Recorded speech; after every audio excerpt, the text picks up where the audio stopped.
What's up, guys? Welcome back to Tactical Shigarami TV.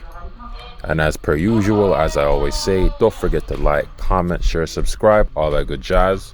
You guys know the deal. Today we're going to get into some CQB gameplays, some more CQB sequences from our most recent Feeling of Peach game.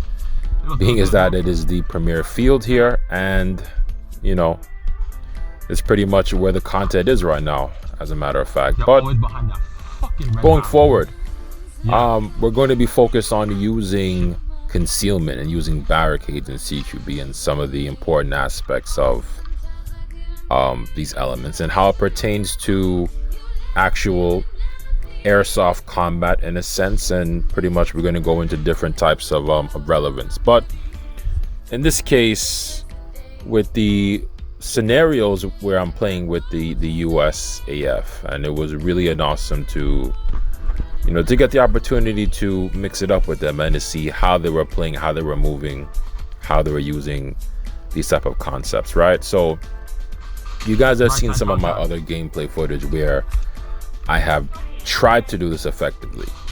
It is very important because you need to have cover between you and yourself, especially during outdoor games. Now, when I first got the Feeling of Peach, this is something that I immediately struggled with because I didn't understand the flow. And when I got there, I found myself getting pinned behind cars, not realizing that some of the guns that I already had that were preconditioned for mid-range fire weren't adjusted hop-wise to deal with threats over 30 meters, which does make a big difference. In CQB games, this is a little bit more forgiving in a sense, yes, but nonetheless, it is a huge factor in success or defeat, so to speak. So having that barrier between you and whoever your target is or your threat in airsoft is super important, right? Usually in most cases there's a wall or a corner or something that provides us that barricade or that cover. So we have something that can sort of give us that protection while we're peeking and firing.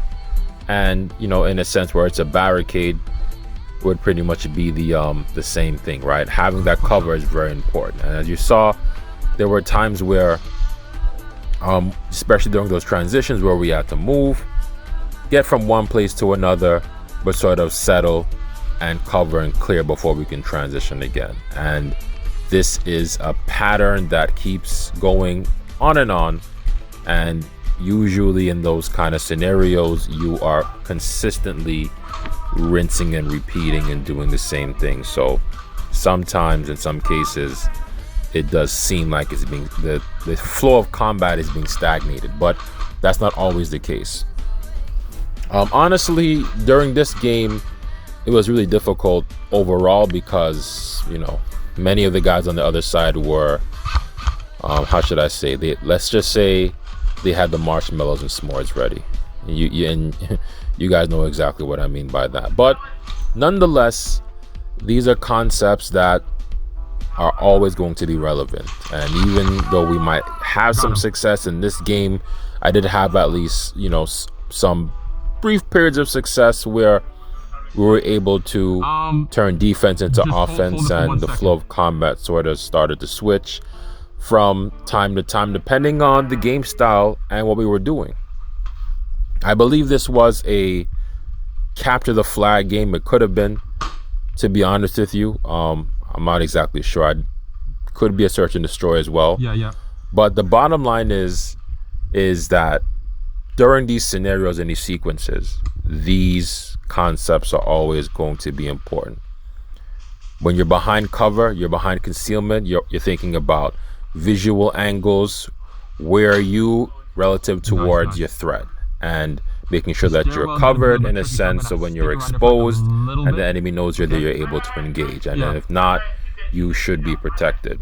And that's the main takeaway from pretty much what we're looking at right now. And it's something that I've been trying to work and implement with my pieing and my offhanding. And so far I've been seeing some success. So shout outs to Mayday-san for that one once again. So guys, I'm looking forward to producing some more grade A content for you. Keep it locked and keep it loaded. We're heading out into the Kanto region. So let's do it, guys. It's Takashi Garami TV. Don't forget to like, comment, share, subscribe, hit the noti bell, all that good jazz. And I hope you guys have an awesome holiday and get ready for more content that will be coming. So stay tuned and keep your fingers on that like button, guys. Thank you so much and peace.